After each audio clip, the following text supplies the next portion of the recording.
Hey there, YouTube! Speedrobo here, and welcome to another episode of Exploring Card Game Design.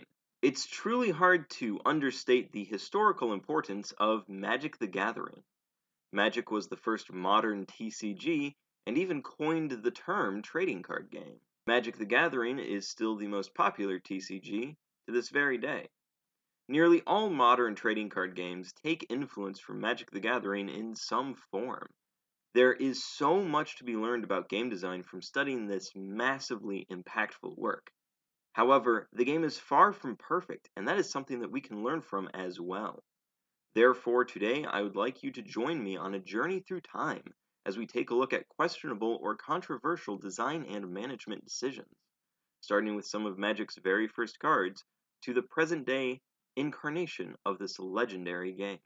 To begin, let's travel back to 1993. At this time, nobody knew how to make a trading card game, as that kind of game hadn't been invented yet. We can see the ancestors of the modern TCG here already. Baseball cards, marbles, and top trumps all contain elements of a trading card game. That being said, it is undeniable that the modern TCG is more massive in size and wildly different than any of its ancestors. Therefore, it's not surprising or impossible for Richard Garfield to make some errors when designing an entirely new product. No invention is perfect on its first iteration. Magic the Gathering is no exception.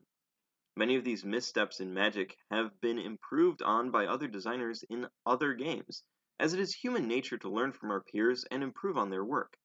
Let's take a look. To start, let's go over what a power curve is.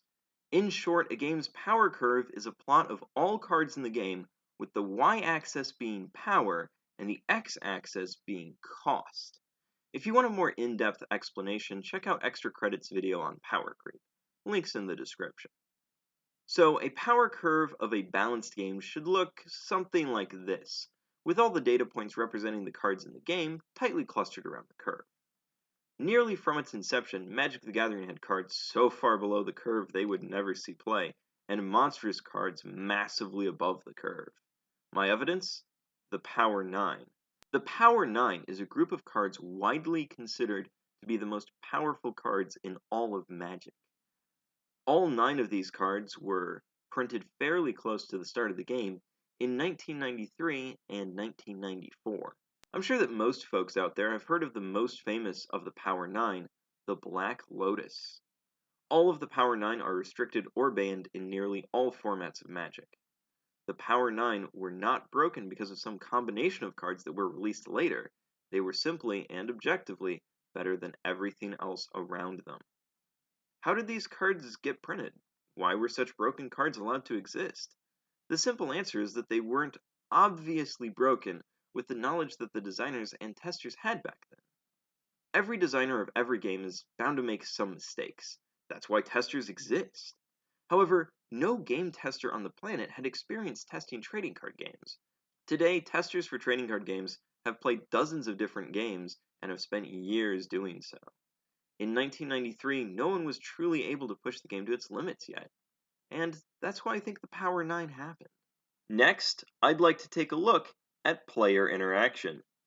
Player interaction is referring to the ways and the options that each player has to affect the opponent and/or the opponent's cards. It's how the players can interact with one another and each other's cards using their own cards and the rules of the game. There are games with very little player interaction and games with tons of it.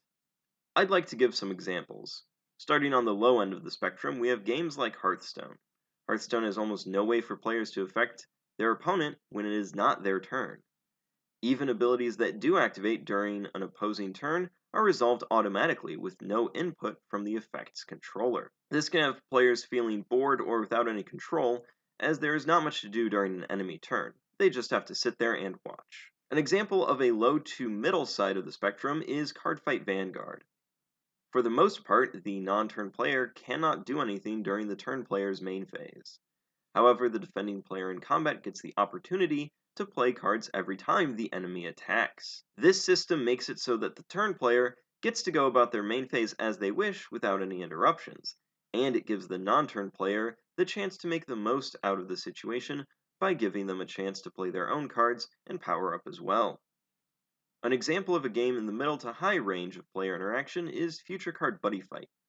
Future Card Buddy Fight has abilities called Counter. Any counter ability can be played during any turn, at any time, even in response to other effects. However, only one counter can be used to respond to any card. So let's say the turn player puts a monster on the field, the non-turn player can then use a counter to do an effect.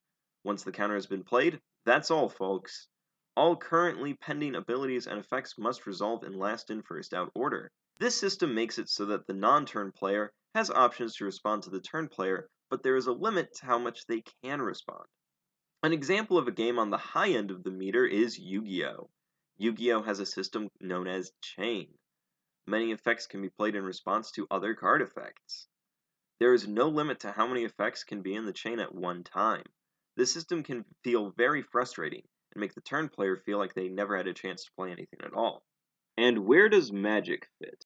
On the high end of the spectrum. Many effects in Magic can be played in response to other effects, and there's no limit to how many effects in the stack.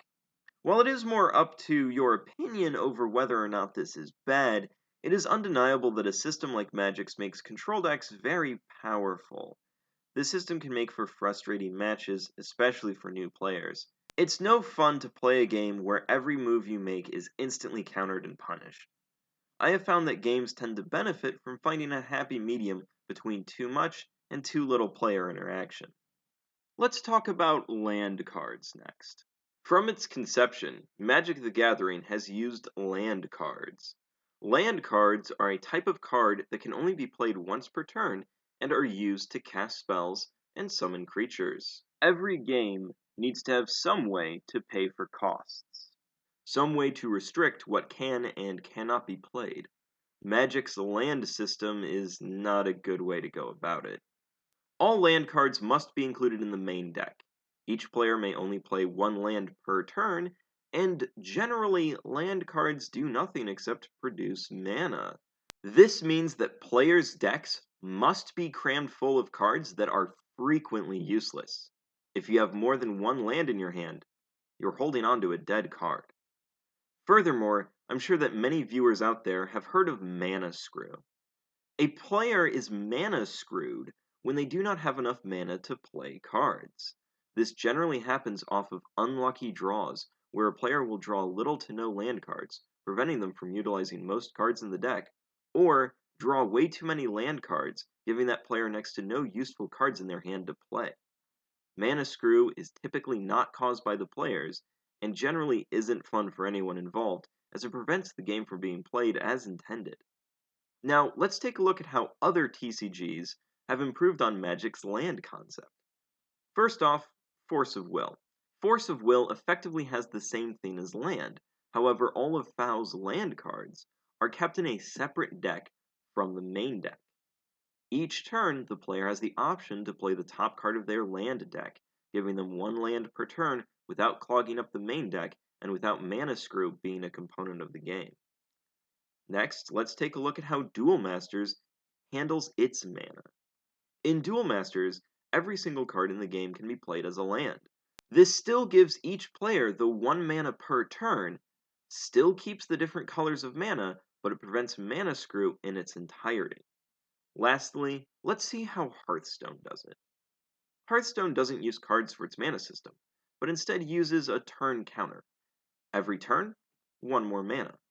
This system does a wonderful job of trimming the fat as well. No decks are bogged down with useless cards, no mana screw. As I have shown, all of these games have innovated on and improved Magic's land system. Now that we have covered Magic's early days, let's jump to the present to see how the game's long history and early design decisions affect how the game is handled and played. The two main things I want to talk about are formats and set rotation. Magic the Gathering has 7 different official constructed formats and 5 official limited formats, not to mention the countless other popular fan-made ways to play. Each format comes with its own restriction list, deck building rules, and gameplay tweaks. The reason why Magic has so many different formats is to keep the game interesting for the long-time players. This is a very old game after all. However, there is a downside to all these formats. It can be very confusing for new players looking to get into the game, especially if they don't know folks who are established players of Magic. New players have to figure out the most popular formats near them, choose a format to play, learn the official special rules of the format while still trying to learn the base rules. Even the sheer number of formats can be off-putting and daunting to people, especially if they are unfamiliar with TCGs as a whole. Set rotation is used in the standard format for Magic the Gathering. How set rotation works in TCGs is that after a certain period of time, the oldest group of cards is no longer legal to play. With a game as old as Magic, set rotation does a lot of good. It keeps cards that were poorly designed out of the game, it keeps overpowered combinations of obscure cards from happening, and it makes things easier on the designers. However, all of this good comes with some drawbacks. Set rotation can be really damaging to new players and their collections. Investing heavily into a game just to have a large chunk of that investment regarded worthless is a terrible feeling. Set rotation forces anybody who wishes to play Standard to keep spending money, and lots of it. While the set rotation system is great for the designers of the game, and fine for the players that spend hundreds to thousands of dollars on Magic the Gathering, set rotation is discouraging to new and casual players. I hope you enjoyed following me on this exploration of the missteps in Magic and the downsides to some of Wizards' decisions. I've been Speedrobo, and I'll see you later.